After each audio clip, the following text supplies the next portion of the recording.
ചെറുവത്തൂർ കണ്ണങ്കൈ നാടകവേദിയും വനിതാ കൂട്ടായ്മയും ചേർന്ന് സംഘടിപ്പിക്കുന്ന 10ാമത് സംസ്ഥാന നാടകോത്സവത്തിന് ഒരുക്കങ്ങളായി. ജനുവരി 8 വൈകുന്നേരം 5 മണിക്ക് കണ്ണങ്കൈ ഓപ്പൺ ഓഡിറ്റോറിയത്തിൽ നാടൻ കലാ അക്കാദമി വൈസ് ചെയർമാനും മുൻ MLAയുമായ KV കുഞ്ഞിരാമൻ ഉദ്ഘാടനം ചെയ്യും.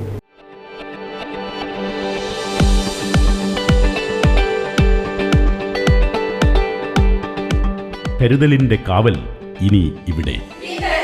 വിൻടച്ച് മൾട്ടി സ്പെഷ്യാലിറ്റി ഹോസ്പിറ്റൽ, കാസർഗോഡ്. ജനുവരി 8 മുതൽ 11 വരെ നടക്കുന്ന നാടകോത്സവത്തിൽ 3 നാടകങ്ങളാണ് അരങ്ങിലെത്തുക.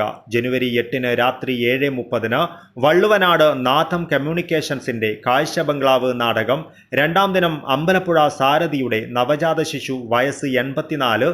ജനുവരി 10 ഗുരുവായൂർ ഗാന്ധാര അവതരിപ്പിക്കുന്ന BC 321 മഗധ തുടങ്ങിയ നാടകങ്ങൾ വേദിയിലെത്തും. ജനുവരി 8 വൈകുന്നേരം 5 മണിക്ക് നാടൻ കലാ അക്കാദമി വൈസ് ചെയർമാനും മുൻ MLAയുമായ KV കുഞ്ഞിരാമൻ നാടകോത്സവം ഉദ്ഘാടനം ചെയ്യുമെന്ന് ഭാരവാഹികൾ വാർത്താ സമ്മേളനത്തിൽ അറിയിച്ചു. ചടങ്ങിൽ ഗ്രാമപഞ്ചായത്ത് പ്രസിഡന്റ് T നാരായണൻ അധ്യക്ഷത വഹിക്കും. സംഗീത നാടക അക്കാദമി അംഗം രാജ്മോഹൻ നീലേശ്വരം മുഖ്യാതിഥിയായിരിക്കും.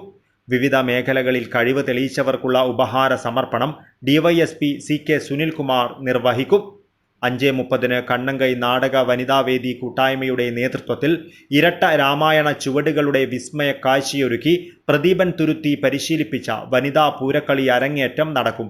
വിവിധ ദിവസങ്ങളിൽ വയലാർ ഗാനാലാപനം, നാടക ഗാനാലാപനം, നൃത്ത വിസ്മയം എന്നിവ നടക്കും. ജനുവരി 11 വൈകുന്നേരം 6 മണിക്ക് നടക്കുന്ന സമാപന സമ്മേളനം M രാജഗോപാലൻ MLA ഉദ്ഘാടനം ചെയ്യും. 10ാമത് സംസ്ഥാന നാടകോത്സവം ജനുവരി 8 മുതൽ 11 വരെ കണ്ണങ്കൈ ഓപ്പൺ ഓഡിറ്റോറിയത്തിൽ നടക്കുന്നത്. വിവിധങ്ങളായ പരിപാടികളോടുകൂടിയാണ് നാടകോത്സവം നടക്കുന്നത്. ഈ നാടകോത്സവത്തിൽ തന്നെ വിവിധ മേഖലകളിൽ കഴിവ് തെളിയിച്ചവർക്കുള്ള അനുമോദനം നടക്കുന്നുണ്ട്.